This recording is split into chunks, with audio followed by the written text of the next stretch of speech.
There we go. Okay, so welcome everybody. I'm sorry. We have an abbreviated session. I timed the class so it wouldn't conflict with board meetings, but the board meeting got moved, and so anyway, I will go to the board meeting late where I'm presenting, so you only have an hour today, so I'm gonna have to like speak as fast as I can. So it's gonna be a lot of speaking. Let's start with Hanukkah.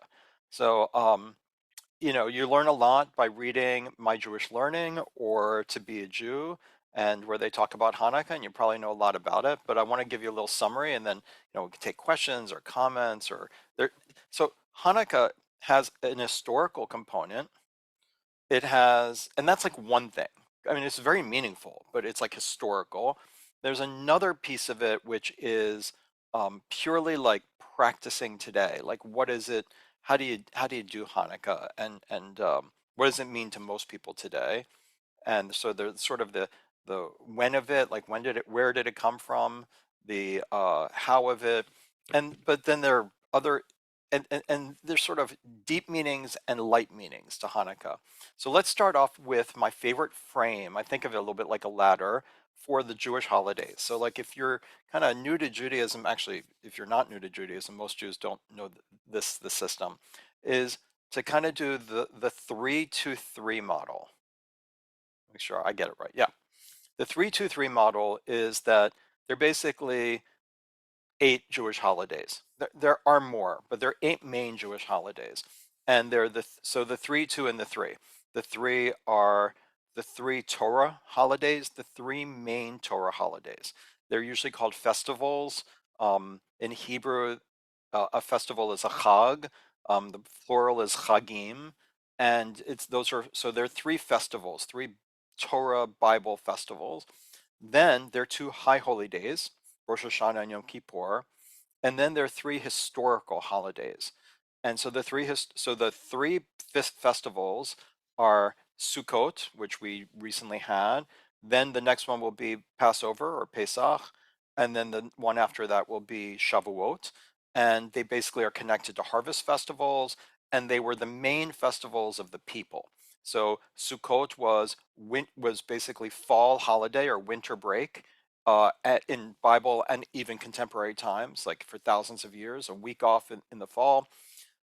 Passover was a week off in the spring, and then Shavuot was actually an additional harvest because they're basically three harvests in Israel the way they work.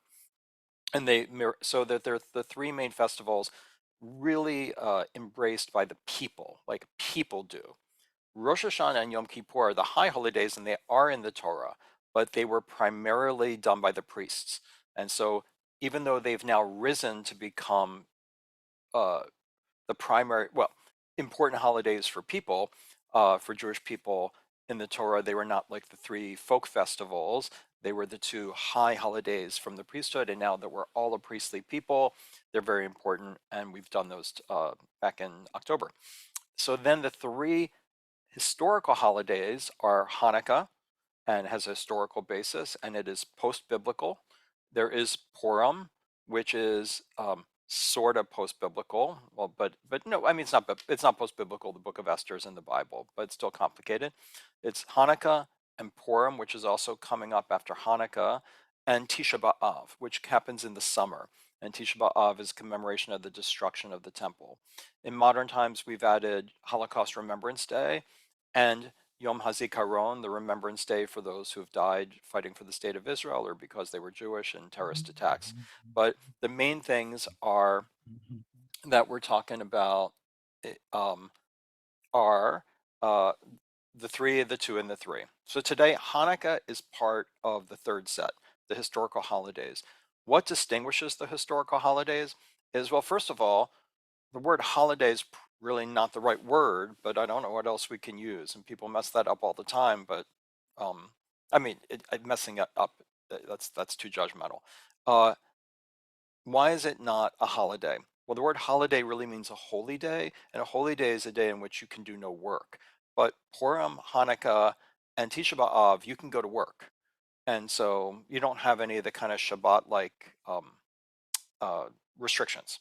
So I'm just do one thing. And I'm just gonna put up the chat area just in case people want to chat. And so it's a historical holiday. It does not have a book in the Bible because when the Bible was canonized um, by the Jewish leaders at the time, by the Pharisees, they intentionally left the four books of Maccabees out. So you can still read them. You can go online and read the four books of Maccabees, but they're in the Apocrypha. So you usually need a Catholic Bible. And so the Apocrypha are books that were not canonized um, as part of our Holy Scriptures. And there's a reason for that, and the reason is historical.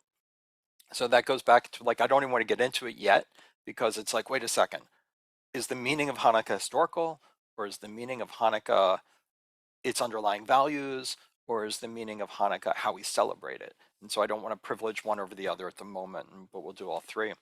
So Hanukkah, whereas the book of Esther was canonized, and it is in the third section.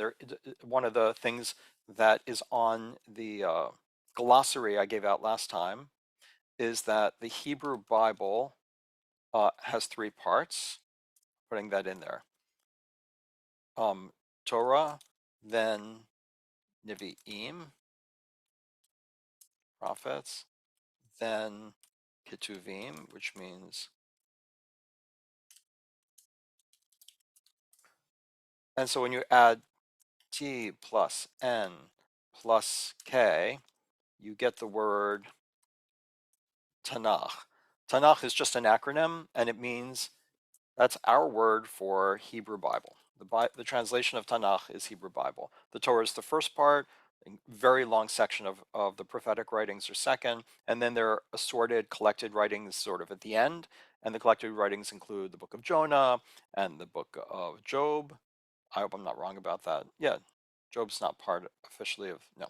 And it includes the book of Esther, it includes the book of the Song of Songs, and they intentionally did not put the Hanukkah story into the Bible, and like I said, I'll mention it in a minute.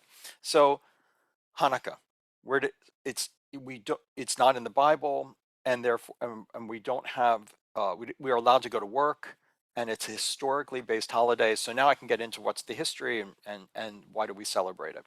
So it goes back to about 100. Really, we got to go back to the 3rd century before the Common Era. And a very, very, very important thing happened in the ancient Near East, which is most of the ancient Near East was conquered by Alexander the Great. And when Alexander the Great conquered the ancient Near East and combined it, he partly did it with a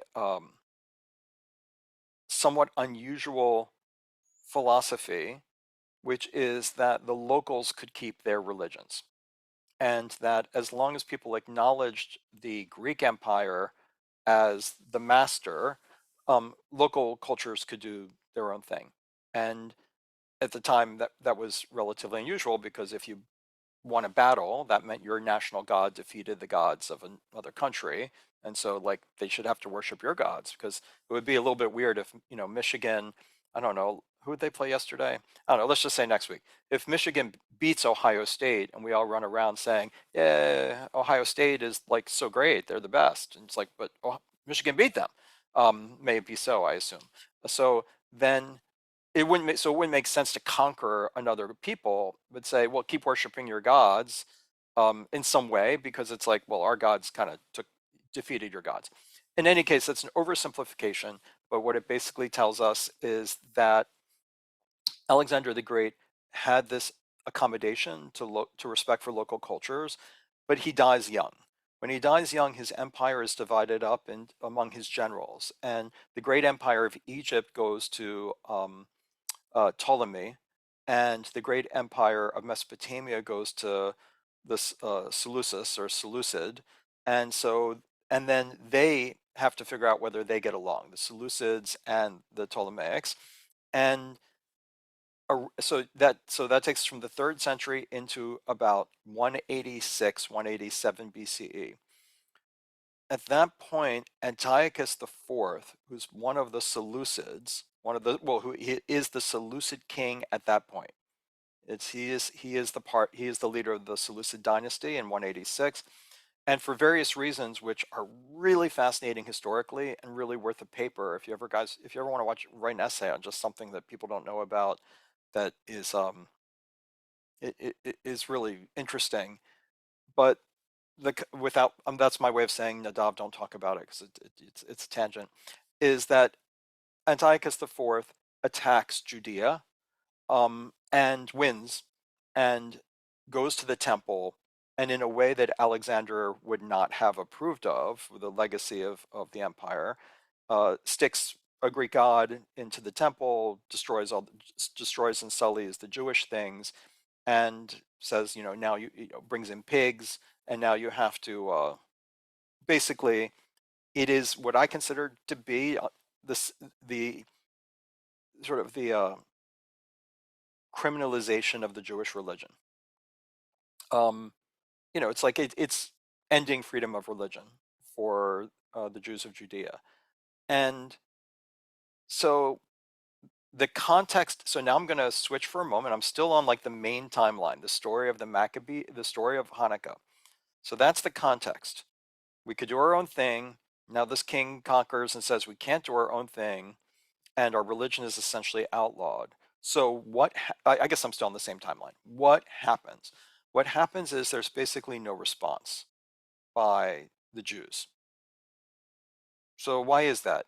Well, I mean, we're not there. So we can't really know. Are they just totally outnumbered? Why does anyone not fight back when they're conquered, right? Uh, but we do have some historical hints about why they might not have fought back.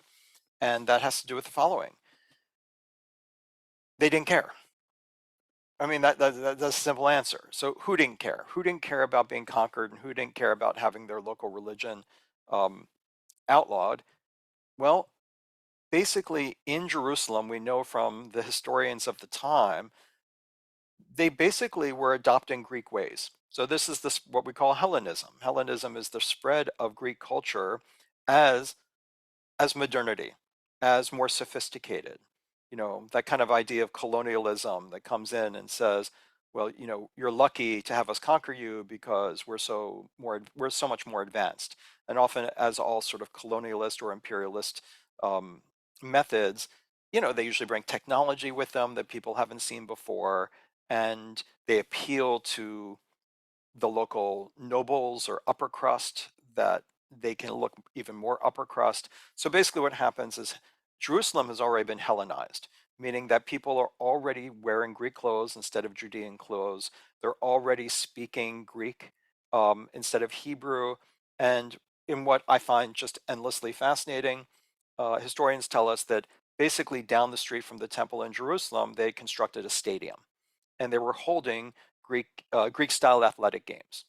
And it's, I guess we have the World Cup now, but like where the Olympics come from and everything like that, very important in Greek culture to cultivate your body, and that they would have these games where men were in the nude and they would do all these different kinds of things. And it says it was just wildly popular. So people were already going to the stadium rather than going to the temple. So, and they were they were studying Greek things. So when Antiochus the Fourth conquers, there didn't seem to be any revolt because, like, I mean, why? What's the difference? I mean, there wasn't. Okay, so we can't go make a sacrifice to our gods. Does that really affect us, who are pretty much embracing the larger culture, and maybe even think Alexander the Great was a pretty great guy? So, although he lived hundreds of years earlier. So at that time, you have what is not uncommon in a lot of history, and again, is worth just a fantastic religious studies PhD. I'm thinking of all these topics I should have done instead of the lousy topic I worked on. So whenever someone says, "What's the title for your essay?" don't you always come up with the wrong one, and you're like, "Oh, it was only halfway through. I realized what I should have done." So, but basically, what happens is what happens in large parts of human history. You get a rift between those who live in cities and those who live outside of cities. And as we pointed out in our session last time, in some ways that it happens in early Jewish shepherd culture. They're horrified by what they say in agricultural centers, which are really cities. So what happens is that the urbans people are modernized and don't really revolt or put up a fight, but the country folk, mostly in the north, in the Galilee area of Israel are horrified, and they put together a small army to fight the Seleucid army. And the reason I go into detail, and so that is the story that appears in Hanukkah. This group, largely from the Galilee, led by a group called the Maccabees, they decide we're not going to go down without a fight. They put together an army. They initially attack assimilated Jews. So their initial attacks are on the Judeans who have stopped circumcising and are eating unkosher. And it is an uncomfortable story because on the one hand, I mean, all of these things are up to your interpretation. So I'm trying to give you the pieces to work with. On the one hand, there's a piece of you that may say, it's kind of nice when someone stands up for their like indigenous culture and their indigenous ways. On the other hand, it looks a lot like zealotry, where they're actually like physically attacking their own for being too accommodationist. And so they attack people, they forcibly circumcise Jews, and so they're kind of attacking their own, sort of a civil war. But then they turn their attention to Antiochus IV, and they miraculously win. I mean, when I call miraculously, I mean historically they win, and that it. I, I shouldn't have said miraculously. They win against all odds. They really do. So historically, that's the case. If you want to write an historical paper on it, you might find out that maybe Antiochus IV, his heart wasn't in it. He didn't send enough troops. He was busy in his domestic front, and so, like whatever the circumstances were, the Maccabees actually won. They went into the temple. They had to cleanse the temple. They had to like get out all the pig stuff, the pig bones, the statues to Zeus. They had to get them all out. And this is probably all historical. So I'm trying to tell you that we're in a historical space here. We're not in a um, ancient space. We're in a fairly for the for Jewish history. We're in a recent period, okay? Where and so they do cleanse it. They do a rededication. They do a dedication of the temples when it's cleaned and ready to start sacrifices again. And the word for dedication is Hanukkah. So that's why that's why the holiday is called Hanukkah. Hanukkah means dedication. If you dedicate a house, it's called a Hanukkah of the house.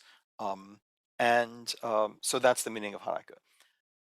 They they do 8 days worth of sacrifices to celebrate, which is why we have 8 days of Hanukkah.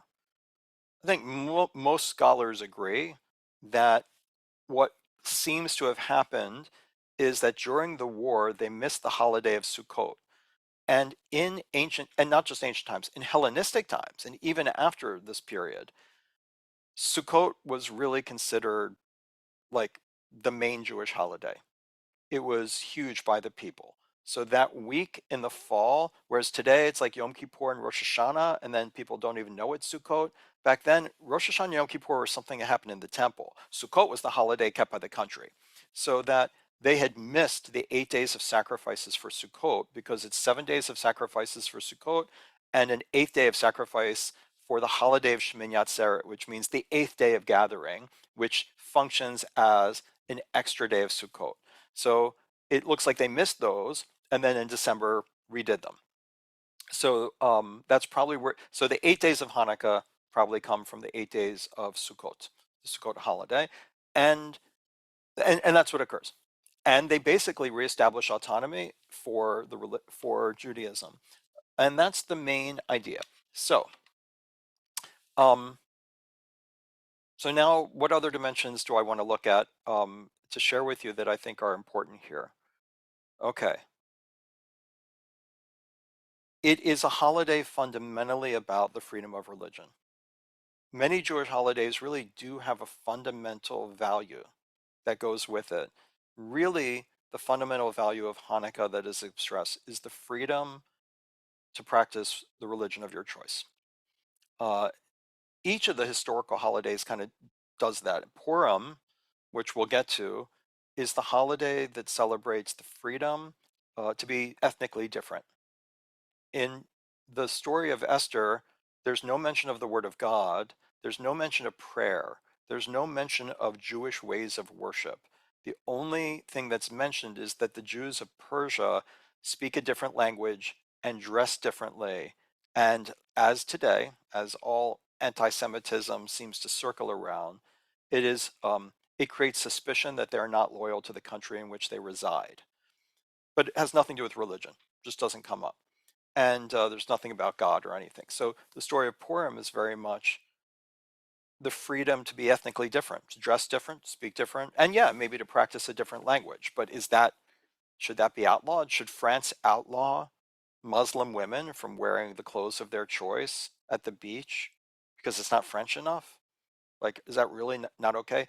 Should it be outlawed for children to be going to public school in a language other than English? Is that just not okay? For people to speak a different language if they're in this country, they're not American enough. So Purim has that. Hanukkah is, and then Passover has it. I mean, Passover just repeats for thousands of years that it is about the freedom from oppression.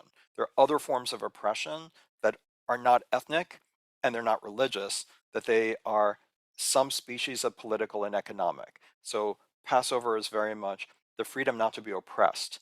And the Jewish tradition connects that, particularly in the book of Deuteronomy, to oppression of workers, where workers' rights becomes huge in Judaism and very influential in the late 19th and early 20th centuries with Jewish socialism. But it's a theme because there's so many texts on it. So there's so many themes that free from economic exploitation and also political exploitation where you don't have a voice. But it's some, or not getting a Sabbath, that you work all the time, all kinds of forms of being oppressed. So that was what I like. That's a really big piece I wanted to do about Hanukkah.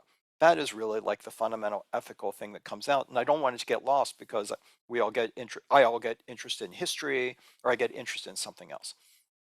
And so why are they named the Maccabeans or the Maccabees? Because it seems to be their family name. So Maccabee seems to mean hammer, um, and we're not sure. Like, it seems like a Hellenized name to me, but maybe not. Like, I have to think of that. Like, what Hebrew word does it come from? Kabash? I don't know. I should know that. Did anybody come through that just because they were reading something and said the word Maccabees comes from this word? It's a really interesting question, but it's a family name. So but family then is not so much nuclear as extended. So it's a clan. It's a clan name of the Maccabees. So that was the real value. And if you're like a conversion, if you're at a Beit Din and they say, what's Hanukkah about? You're like, wow, do I go into the whole story of the history? I think a big piece of what it's about is that value. Another big piece of it that it's about is assimilation. And just as I said, there are the two views. I mean, you can imagine that the ultra Orthodox that I often criticize, they see themselves as the Maccabees, and I'm the assimilated one that they want to kill. I mean, that I'm a heretic, and I'm as I just reread in standard Orthodox stuff recently by Rabbi Moshe Feinstein. There's no problem with a Jew going to a mosque or a church because no one. I mean, they're just idol worshippers, but to go to a conservative and reform synagogue would mean that you're going to be with heretics.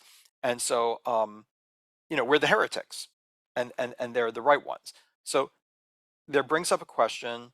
On the other hand, assimilation is really what all of us face as Jews in the modern period in countries that don't persecute us. So Hanukkah on a very every time Hanukkah comes up, you're every single year, the New York Times, the Atlantic, the local Jewish magazines, someone who just discovered this dimension of the holiday will publish something that says, the real story of Hanukkah, no one ever told you, and I just found it out. And it's the story of, is assimilation a good thing or a bad thing? Are we the people the Maccabees would attack, or are we the Maccabees who would be saving Judaism from disappearing? And so once someone discovers that, it's really provocative because it raises the debate. Are we too assimilated? Or are and where would we fall in this just real question? And they're just great, and they're great essays on it. And I think I have a podcast from years ago, probably from last year, maybe 2 years ago, on this issue. I did it when I looked at the Joseph story, because Joseph essentially assimilates into Egypt, and issues around Hanukkah. Okay, so there's that piece, the assimilation piece, the values piece, history piece. I want to go back to the history piece. So one thing that those who are coming from Christianity or are going to stay, in relationships and with Christian family. So this is more of a historical thing that no one knows except like a handful of scholars whose books I read. The question about where the historical Jesus comes from is that uh, I am of the group of scholars that believes strongly that you can trace the historical Jesus's roots basically to the area that the Maccabees come from. The Galilee. That Jesus is not from Bethlehem, that Jesus is from Nazareth and is from the Galilee region, and John the Baptist up at the Kinneret, the lake. And the reason that's important is because you hear the the group that aligns, one of the groups that join with the Maccabees is a group called the Hasidians. And I think it's clear that Jesus was a Hasidian, comes from the Galilee and from a group that feels that the Jews of the city have become overly assimilated, overly modernized, and essentially corrupt. And even though 186 BCE is, 200 years before Jesus, it nevertheless, it's part of that cultural, in the history of ideas, it's part of that cultural um, dynamic that the Jews outside the city are simpler, more pious, and those Jews in the city who seem to be are understood as having left the tradition behind. And so when Jesus is coming and preaching, a lot of the same kind of tropes match with what comes out of the Hanukkah story. That's it. I just wanted to put out that piece because it's fascinating and I think it's important. And it may be a place for those who grew up Christian to think of connections that are normally separated because of the separation of Judaism and Christianity. And that takes me over to, so what happened? So that so they they they cleanse the temple, they have 8 days of sacrifices, all is well, and the Hasmonean period basically begins. And the Hasmonean period between 186 BCE and I think it's like around, just give or take 10 years, around 50 BC, like that 130 years is really kind of a beautiful period of Jewish autonomy. Again, we have our own country, we have our own religion, we have our own nation. It's kind of a beautiful period until the Romans conquer us, basically starting in 50 BCE with Hadrian. We exit the Hasmonean period, enter the Hadrian period, and that's basically 50 years of Roman occupation and destruction of the state, and the end of Judaism, the Jewish state as we know it. So uh, let's head into that period. So then we're in the Hadrianic period, and let's call it the Roman occupation. There's a fake Jewish king on the throne, and the the Hellenistic culture, which too many of the Jerusalem Jews were being criticized for adopting, well, it certainly showed that it was that basically Hellenistic Roman culture that came and ended up saying, like, better be careful what you wish for, because then when the Romans came, they conquered the country. They were cruel and awful and occupiers and destructive and sick, morally sick. You can imagine the Roman emperors that were on the thrones at times. And so during that period, you have multiple rebellions against the Romans by Jews. And these are all historically documented and they are brutally put down. So in some of and they have names like the Great Rebellion, the Second Great Rebellion, the Bar Kokhba Rebellion. You're talking about massive Jewish rebellions against the Romans, and by bands of people who try to attack them, engage in guerrilla warfare, try to make the occupation uncomfortable. And in response, the Roman army just will take, like, in some cases, 10 civilians for every one Roman soldier who was attacked and slaughter them. So there's one particular slaughter of 100,000 children and women by the Romans. And the Jewish leadership at the time basically has an issue, which is they're just constantly failing at at beating the Romans. At this point, you basically have four factions that are all that come to the fore in the Hadrianic period. In this brief, it's really brief period. It's 1 century, maybe less. And during that period of rebellion and loss, you have the following groups. You have this is the end of the world group, and we're going to go in the desert, and we are going to wait for the world to end, and we are going to purify ourselves each day. It's basically a cult. We're going to purify ourselves each day and wait for the war between the angels of light and the angels of darkness to take place because this world has fallen. We live in a fallen world, and the angels of darkness control it. And so we're waiting for the angels of light to come and defeat them. And at that time, everyone will be killed. It's apocalyptic, except for us. We'll be taken up. And their ideas become very influential in early Christianity, which hasn't happened yet, which is that the world is polluted. Everything that is made of matter is like polluted with sin. And it's really irredeemable without some massive divine redemption is not the right word, but redemption. It so that this leads into the idea that the body is polluted and is full of sin, and humanity is full of sin, and that there has to be a massive action by the divine to cleanse the world. For them, they're apocalyptic. They think it's literally going to end, and they physically cleanse. They cleanse by washing themselves every day, and this is the group called the Essenes, and they're pretty small, but they become very influential because their ideas are influence the early church for the obvious reasons I mentioned, and which we'll discuss at some point. So that's this cult, the Essenes. Another group is the Sadducees. They are the priests in charge of the temple, and their view is that even if the Romans conquer everything, if the Romans will just leave the temple alone, and the temple is the abode of God, then that's a win. So that if we can just kind of reestablish something like the old Hellenistic agreement, that we get to keep our religion, but even then, even if it's just temple based, so all of the other parts of the religion outside the temple wouldn't necessarily happen, but just let the temple stay and let the and pay the priest to run that temple. And so that's the Sadducees, temple Judaism. The rest let go. You have a group called the Zealots. The Zealots' view is that the only way to get rid of the Romans is to get rid of the Romans. The only way to have our country is to get rid of the Romans out of it and put a king of Israel back on the throne, a true king of Israel. So they believe in a Messiah.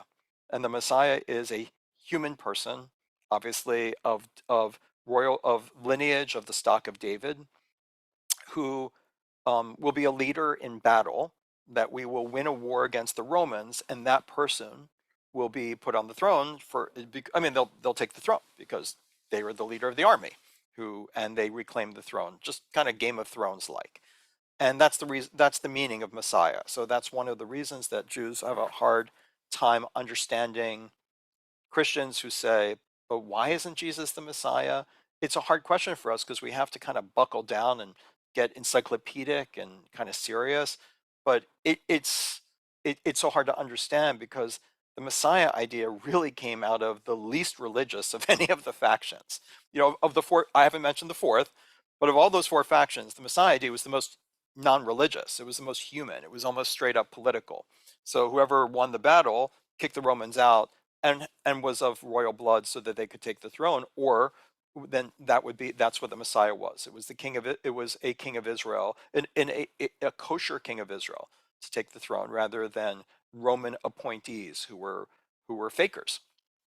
And then the fourth group was the Pharisees, and the Pharisees are an emerging group who basically have the idea that, this is my way of putting it because you're talking about summarizing, encyclopedic tomes on what this stuff is.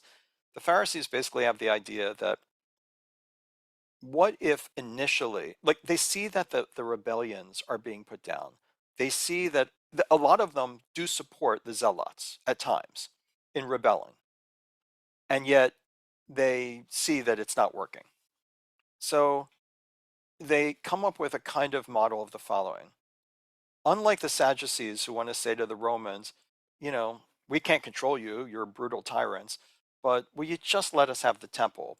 The Pharisees kind of say the following: you are brutal tyrants, and of course you make all the laws, and you can do whatever you want, and we have no right not to be raped, and we have no right not to be killed, and we have no right to cross the street. We get it. But could we adopt a distinction between civil law and criminal law? And would you be willing to assign to Judean leaders, us, that's what the role of civil judges? So what is a civil judge? You probably already know, but I have to admit, I was pretty old before I really understood the difference. Um, I I'm sorry if it's Judge Judy. Like we're like I mean I always think of it as Judge Judy. It's family court, it's divorce court, it's marriage court, it's people suing each other. Never has to do with any crimes against the state. It is disputes between people. It's suing. And so the Pharisees have this idea of like, do you really want to stand there, Roman praetor, and have a line of Jews walk up to you complaining that they didn't get their security deposit back from their landlord, or that they have a promise of marriage for their daughter and that person's son, and then they reneged on that marriage, or they paid for a wedding dress, but then it didn't fit and they want the money back. Or they paid for a goat, but the goat came and it was a thin goat instead of a thick goat. They want a thick goat. Do you really want to stand there for just endless lines of people coming with that stuff? And so their idea, and it was pretty smart because in a lot of ways the Romans were like, if you want to handle those peasant disputes, it doesn't affect Roman authority. And so who were the Pharisees? They weren't priests. They understood themselves as teachers of the law, and they functioned as local civil judge Judies. So they would, but then it's like, well, where did they get these law codes? Well, then they realize we better develop a legal code because there's no legal code to, Judge Judy. I mean, I guess Judge Judy doesn't have a legal code. She can just say, I don't like you and I like you, you win. So it is a lot of that. But they're also like, I think we better need some standards here. So they come up with this idea, and this is the second of the two ideas. One is the civil criminal distinction. Second distinction is country-based versus portable. They basically say, what if we created a way of being, I'll just say religion, even though that's a modern word. We create a religion out of the state. So what if Israel was destroyed by the Romans? Like what if there's never an Israel again? I mean, this isn't Israel. This isn't Judea. I mean, it's not the Jewish state that existed since the time of King Saul. So I mean, you're talking about like 1,000 years we had a country. We have no country. So like let's just admit it. Then what are we making laws about? Well, the laws would be anything from our history, sorry, not history, from our practices that are portable. And so they create portable Judaism. They create Judaism out of Israelite religion. So if you're writing papers for a college professor, you get corrected. This is the exact terms. They created Judaism out of Israelite religion. Anything that could be portable became like Jewish law. So and it kind of goes with the civil thing. How do you get married? You can get Jewish, you don't have to be in Israel to get Jewishly married. So there's a section on marriage. How do you get divorced? Well, you don't have to be in Israel to get divorced. You get, they develop sections on this. How are workers treated in worker disputes and labor disputes? Huge section on labor disputes. That can be anywhere. It doesn't have to take place in Israel. And how do you keep the holidays? Well, you know, it's not so important which holidays are in the temple because you're not going to be in the temple, but you can talk a lot about what's a kosher sukkah and what's not a kosher sukkah. And you can talk a lot about like how you wave a lulav and netrach. So holidays, holidays, holidays. How do you bury? Burial, burial, burial. So life cycle events, civil law, and and holidays, many things that I'm just not mentioning, and they form a corpus, and they say that this is the oral law, but you shouldn't write it down, and it's called the Mishnah. Mishnah basically means law from mean spoken by the tongue, so teaching from the tongue. So they actually had physical people memorize this. They had humans who were there to be human vessels of the law, and when they started meeting to codify things, they would literally have people memorize teachings and rather than write it down. So there's this tradition that it was oral, not written. It should stay oral, but that doesn't happen for long. So it's all published in 200 of the Common Era, and it's published as the Mishnah, the oral code. And then the Talmud becomes a commentary on the Mishnah. So the Pharisees do all of that. Now we're going to go back to Hanukkah, but that was a really big description of what's going on. So when we get back to Hanukkah, and by the way, the Essenes die off, and there's no war that I ever saw between the angels of light and the angels of darkness. The apocalypse doesn't come. The Zealots are all killed by the Romans, um, and the Sadducees basically they never they don't make an accommodation with the Romans. The Romans don't care like about what's going on in the temple and supporting them. So the Pharisees actually end up being the evolutionary success story, right? And so that they manage to seed this idea of a rabbi as a teacher of legal Jewish legal and ritual practice that is community based, that communities turn to know how to be Jewish, which we essentially still have today. I'm supposed to be that person. And I think of myself as that person. And so you can have communities of Jews in Egypt, community of Jews in Morocco, certainly communities of Jews in Turkey, and it just spreads and spreads and spreads. It doesn't have to be in Israel, or in Israel too.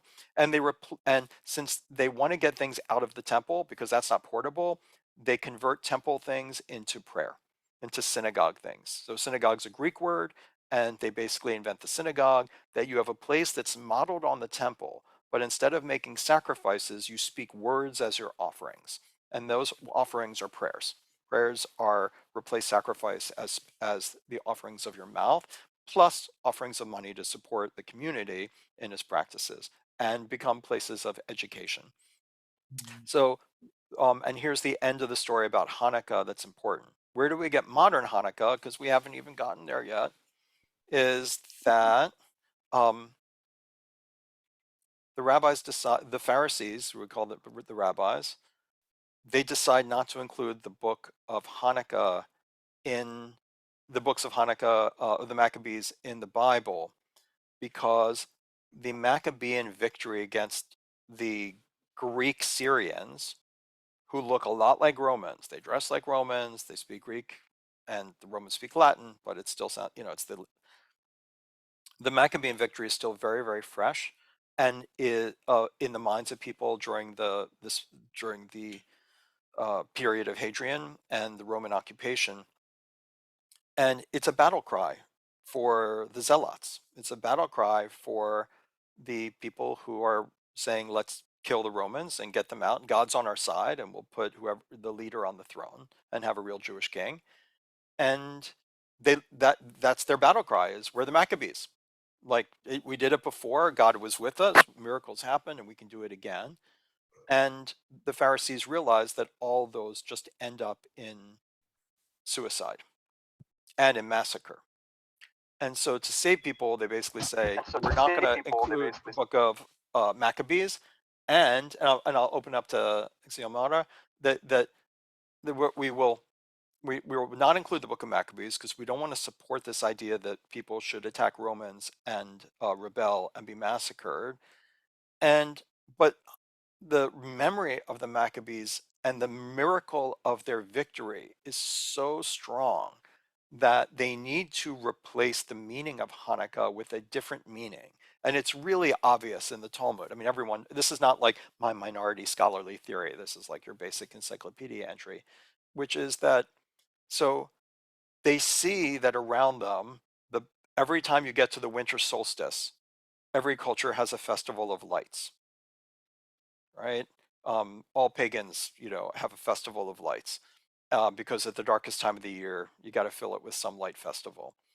And so they take a legend, whether they invented this folk tale or whether it really existed, nobody knows. But in the Talmud, they say, as we all know, the folk tale of the lights. What's the folk tale?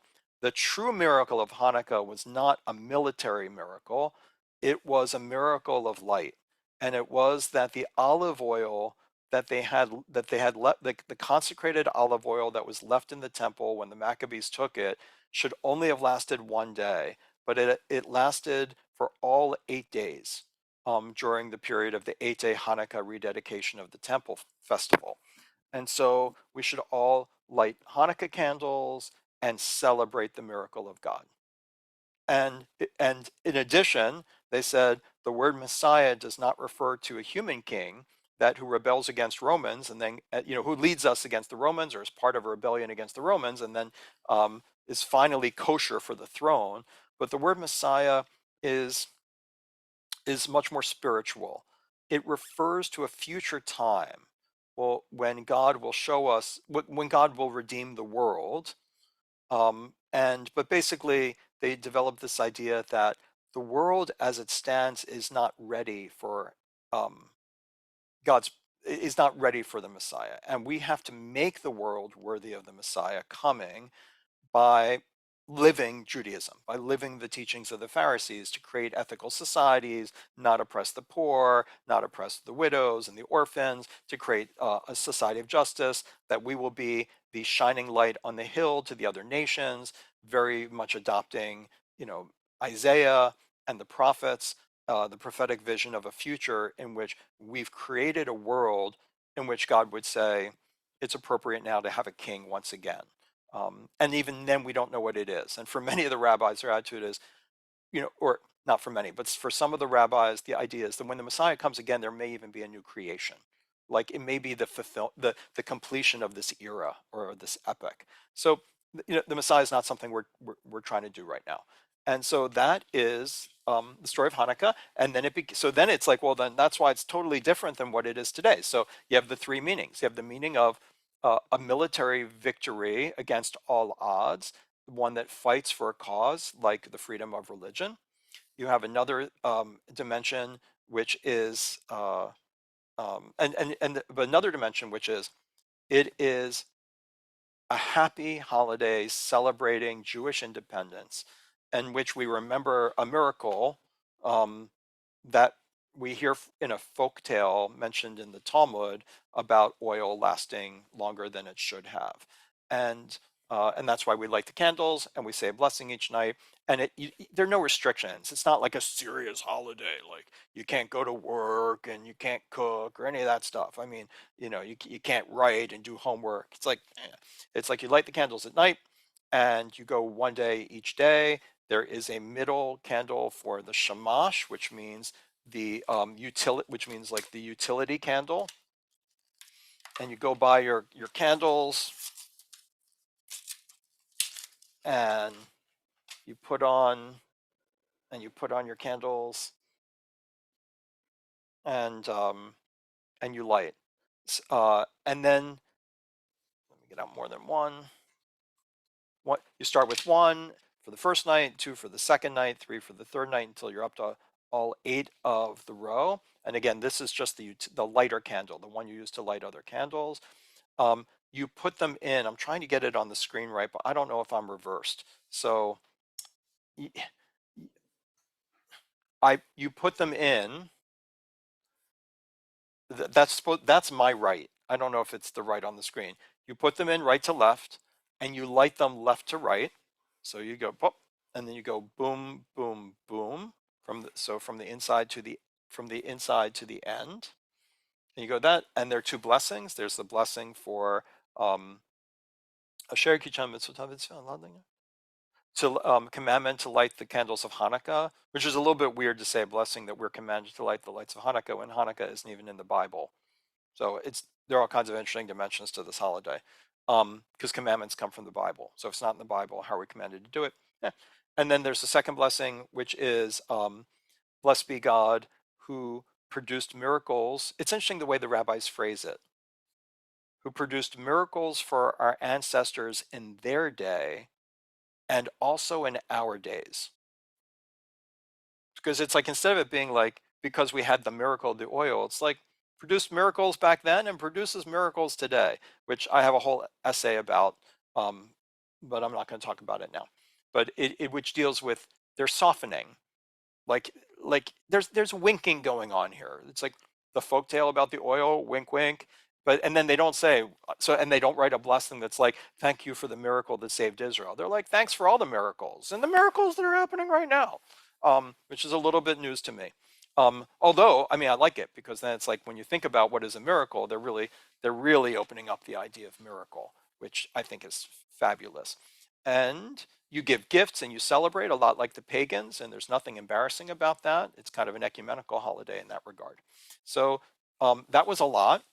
And I am open to comments, questions. I didn't deal with how you handle it in a household or with relatives who are Christian. We didn't even go there, but at least I gave you the holiday, but I also gave you the lesson on the Second Temple period, the end of the Second Temple period. So the difference between the Essenes, the Sadducees, the Pharisees, and the Zealots, and that produces what comes immediately afterward, which is the early church and Judaism and Hellenistic religion.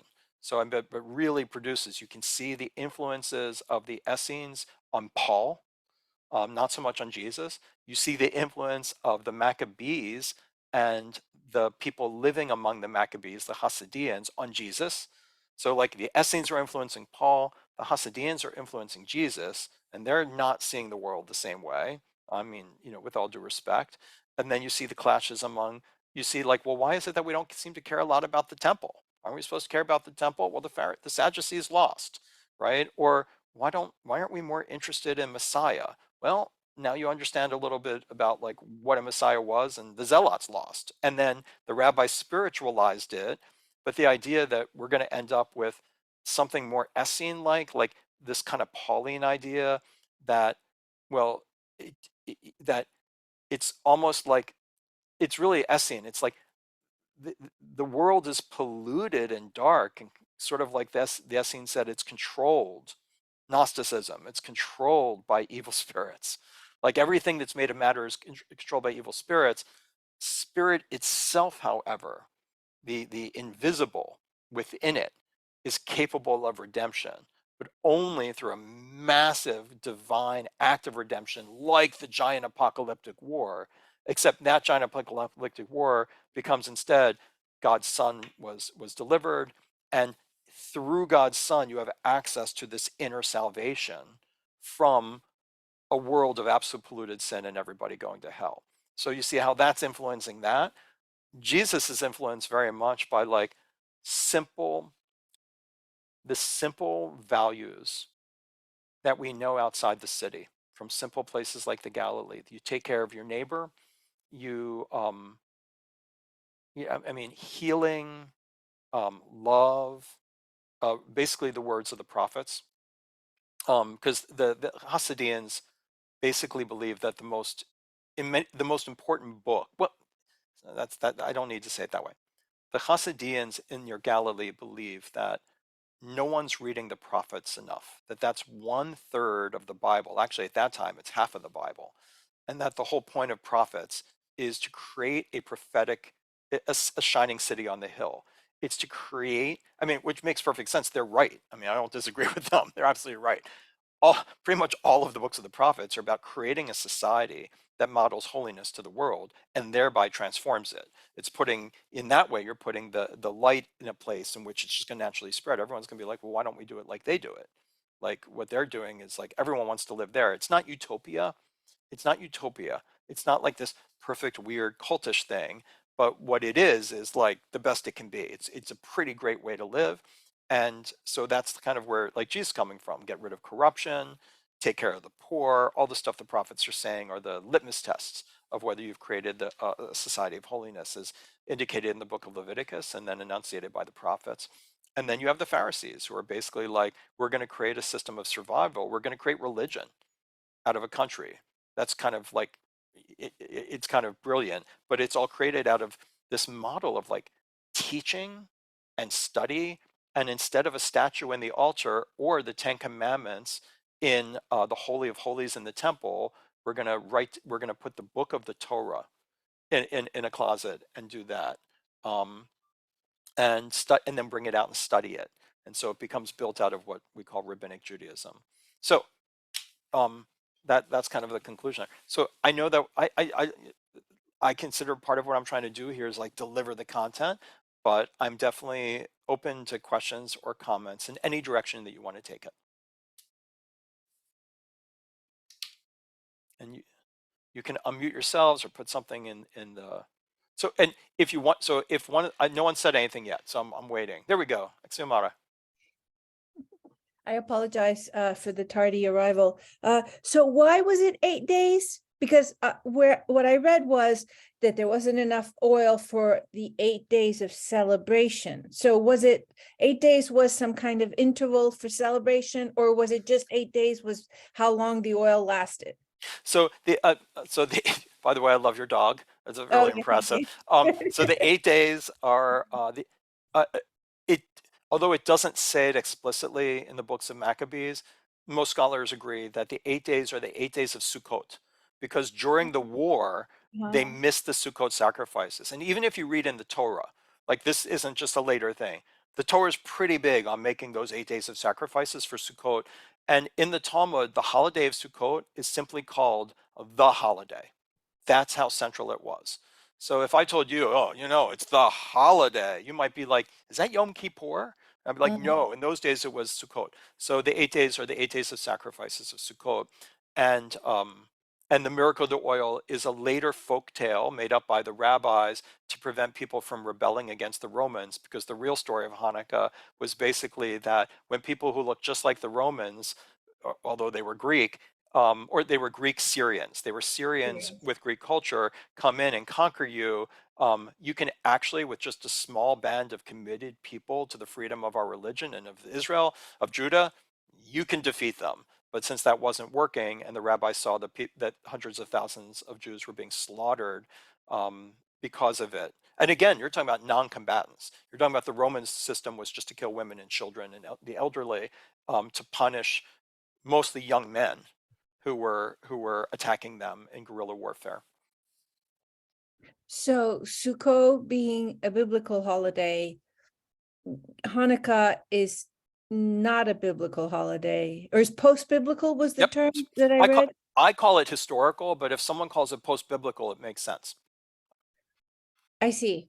So that kind of interweaving is really interesting. And of course, I guess not being familiar at all with the texts that, that whether it's the folktale or the actual description of the celebration once the temple is recaptured, Mhm. um, is it's it's not entirely clear to me. And lastly, Well, can I so let me just say to that? I mean, that's because like really the rabbis, we have no liturgy. I mean, okay. right? I mean, because the rabbis were really saying that they are making it post-biblical. Just remember, there are three historical holidays basically: Purim, Hanukkah, and Tisha B'Av, which is the destruction of the temples. Um, and so all of them have practices, but none of them are holidays. But the rabbis, I mean, but what you said is kind of profound, which is there's, except for two blessings over the candles, like there's no liturgy, there's no service, there's no anything, because the rabbis were really trying to say, just go have fun. Like, just go do the Festival of Lights. And like, they didn't want to, yeah, I mean, and they eliminate, I mean, think about it. We have no Hanukkah text. They did not put any of the books of Maccabees into the Bible. So when you, there's no liturgy, there's no Talmud. I mean, there's no text on it. There's minimal discussion in the Talmud, mostly trying to get you to get out your menorah and light some candles and give gifts and have fun and eat oily food. So donuts, latkes, potato pancakes, or this year we're going to try popcorn. Whatever is oily, you're allowed to eat. Donuts, but I mean, it really was intentional. And so go back to you.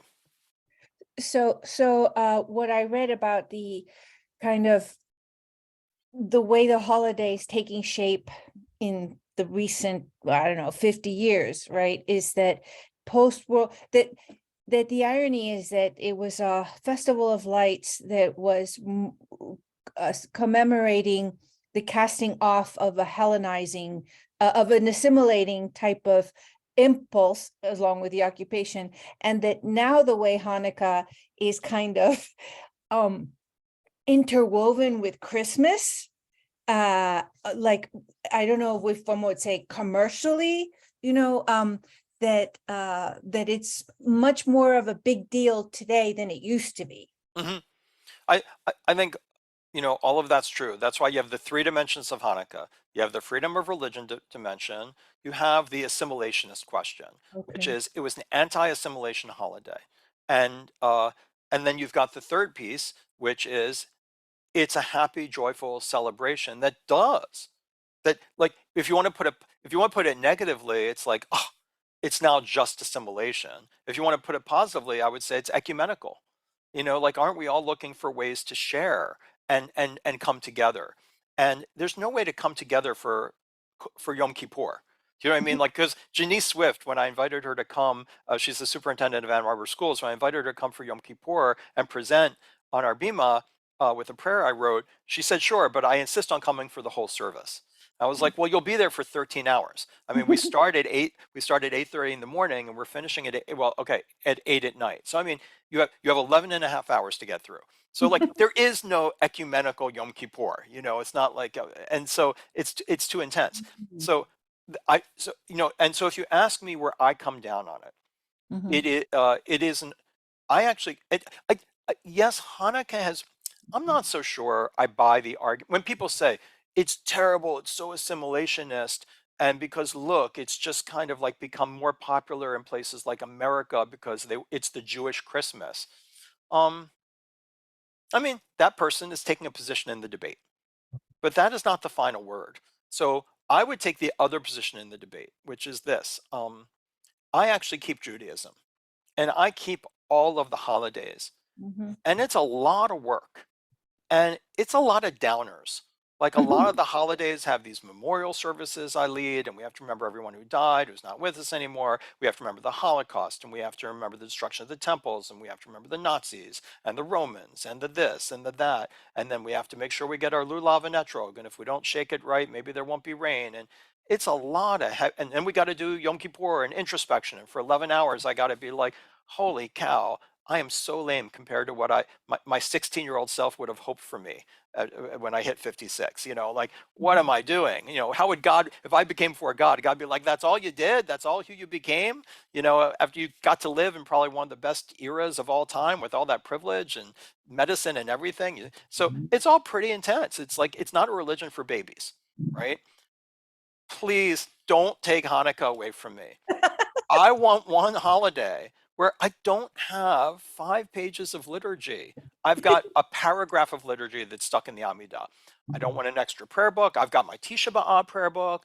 I've got my Purim prayer book. I mean, I've got so many prayer books at this time. There's so much liturgy. There's so much. And then there's always someone saying, "Oh, you don't do that. I guess you're a conservative Jew." Like, I mean, so my feeling is the rabbis did us a humongous favor, which is we really need, especially at the darkest time of the year, a time just to give gifts, eat oily food, and light some candles without any other pressure to do anything else. You don't have to fast and you don't have to go to synagogue and you just whatever, you don't have to buy other ritual objects. Heck, you don't even need one of these. I mean, for years when I was like a grad student, I would just buy tea lights and line them up on a piece of tin foil and then put one on top of like my mug and like make my own. You know what I mean? Like it's so I think it's absolutely fantastic. So if you ask me what my favorite holiday is, yes, my favorite holiday is Yom Kippur. Nothing beats the spiritual technology. It's like we're out Buddhism on Yom Kippur.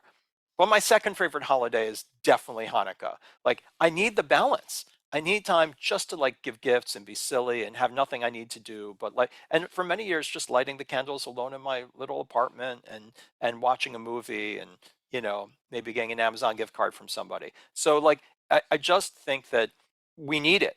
And there is a rabbinic principle, by the way, that if we add depressing holidays. I'm trying to remember where it comes from, but I remember where I read it. I know where to look it up on my shelf. If you add depressing holidays, you have to add happy holidays. And actually, some people do consider that rabbinic principle the origin of Purim and Hanukkah. Purim Mm. too.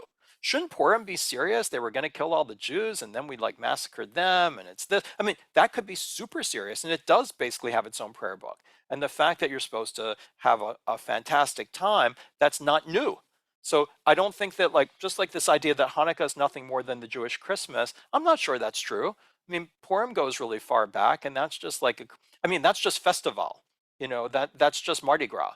I mean, like there's really no different. I mean, we obviously copied Purim from models in other cultures of Mardi Gras. Crazy amounts of drinking, crazy amounts of like loose behavior. So I love it. But it goes back to that decision. which is that you can get all serious about it and critique it, and that's fair. I just take the other side of the debate, which is that what the I'm trying to when I studied religion, they had this word I had to use, which is nomian and antinomian. Nomian are things that relate to the law, things you have to do, and antinomian is like loose. There's no rule about it. This is one of our few kind of antinomians things in Judaism. There's not a lot of law around it, not a lot of liturgy. It's pretty simple to learn. I know I didn't teach you how to do the blessings, but you can just go to YouTube. And I mean, Mhm. like, I didn't have that 10 years ago. So on YouTube, you can just be like Hanukkah blessings, and you'll get Baruch atah Adonai Eloheinu melech haolam asher kichanu b'mitzvotav v'tzivanu lahadlik ner shel Chanukah.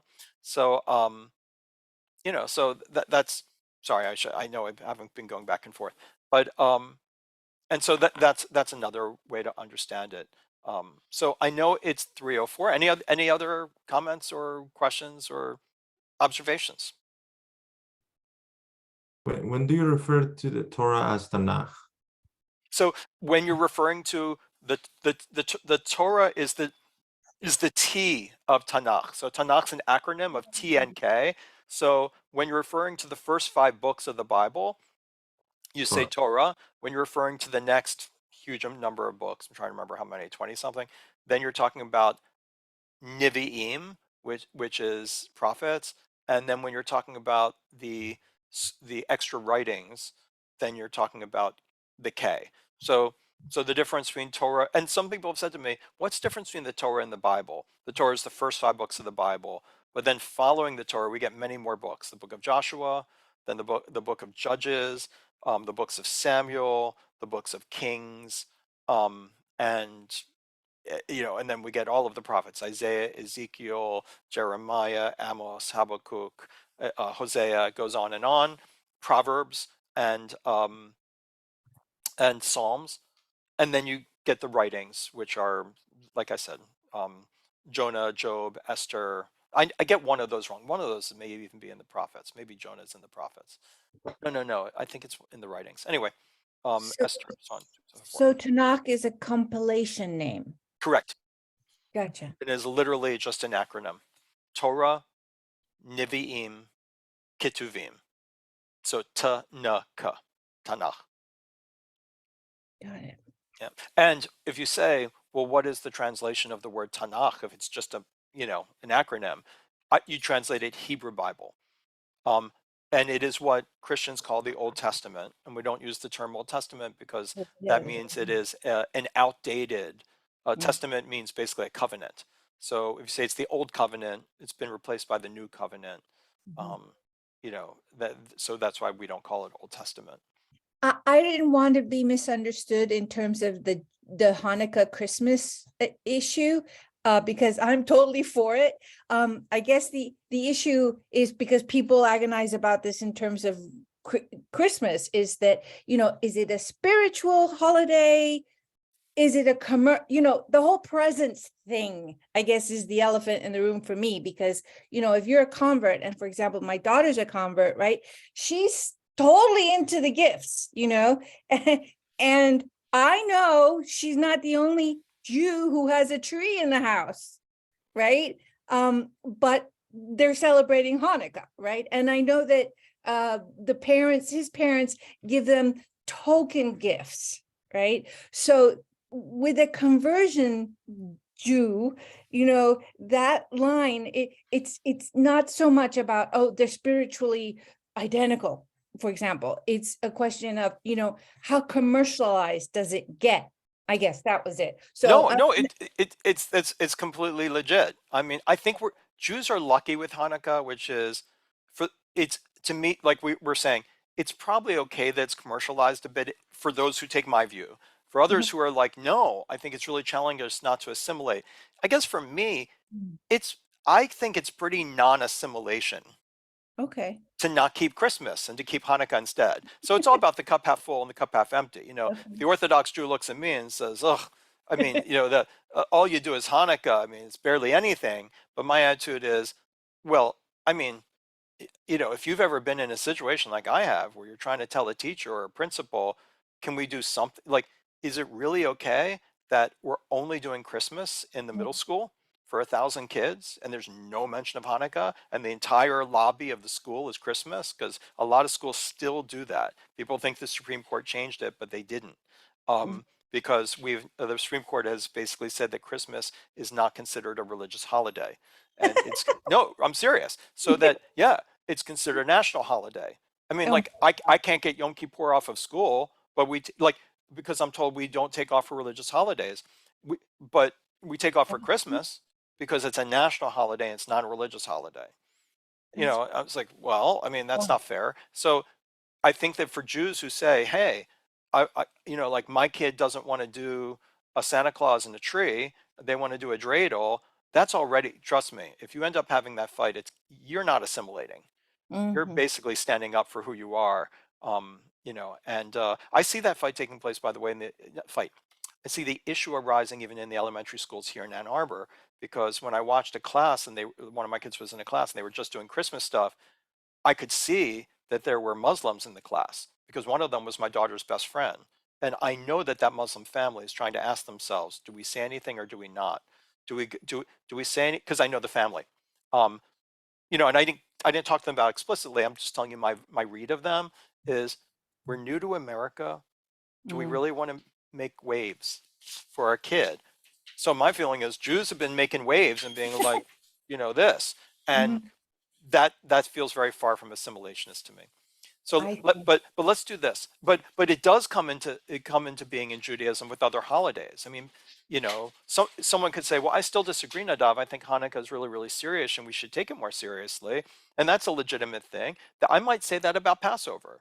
Really, Passover is we just get together with our family and we eat matzah. It's so nice, and we do one page of the Haggadah. Like I would say, I don't know. I think freedom from oppression and I think Passover is super serious and it should be like really gone into. And other people are like, geez, you're so serious, Nadav. So I mean, I just want to say I'm guilty as charged too. I would like, I feel bad for my minister friends because they do want to make Christmas more spiritual. Mhm, But they end up a little bit like I do with High Holy Days, which is how do you give a sermon and a teaching that every single person can mhm, relate to mhm. without making it so watered down Yeah. that it's not even your religion anymore? You know what I mean? Like it's just like, I mean, I had one person send me a sermon and they were like, I wish you'd given this sermon. It was a sermon from a very, very, very, very, very famous rabbi in this country. And it was basically like, the world is upheld by small acts of kindness. You don't need religion to say that. Mm, So how do you give a sermon that's like, how do you be the minister or the priest on Christmas and not end up with that sermon? So I really feel for them. And I'm in that position on other holidays where I'm trying to feel like, oh my God, everyone came. They don't want it long. They want it accessible. They don't want it to be too Christian, too Jewish, too Muslim. What am I going to do without watering it down too much when I know what they really want to do is go home and eat? So that's what we all face. So I'll say goodbye for now. Do me a favor. If anybody feels like they wouldn't mind talking about how to manage Christmas and Hanukkah together, I used to have a speech about that, I mean, a lecture, but I've realized over the years that everyone's different and mhm, everyone's facing unique situations. I'm always happy to help people think out things individually about managing those. My main teaching at this point is only this. You'll figure it out. mhm. Like I feel like in the 80s and 90s we raised it as a crisis. What are you going to do if your parents still want to do Christmas with you but you converted to Judaism, or what do you do if your spouse is that? And it's like I feel like we had all of this drama around it. But when I actually have met like probably 100 families including my own that have managed it, people manage. Like people really, like actually people come up with amazing and cool solutions there, and I'm not here to tell you what the right one is and the wrong one is, but if anybody wants, we're meeting December 5th and it is before Christmas and Hanukkah, and if anyone wants to have a discussion a little bit about, if you want to say, Nadav, could you give me 2 or 3 models of families that have negotiated this that kind of like were worried about it and then got along, I'd be happy to share a couple of different models of what's really worked for people. I'm very not judgmental about it, and I actually think it's kind of exciting when people have to, it's kind of like doing Talmud. I mean, it's like, how am I going to deal with my mother-in-law? It sounds hard, but like when you get into it, like, have hope, have hope. Like, you're not going to go to hell because you accommodated your mother-in-law. And you also probably won't go to hell if you tell your mother-in-law off. You know what I mean? Like it's a win-win. You're not going to hell. So I'll see you then. Thanks for joining us today. The assignment I'll put on the page, but it's really, I still want to get to Midrash. Our next thing will be reading Torah, reading the Midrash handout, but I can't give you more reading about it because it's just a matter of doing it together, reading the Torah together. So we'll do it then. Thanks everybody. Have a great couple of weeks. Bye. Bye-bye. Bye bye.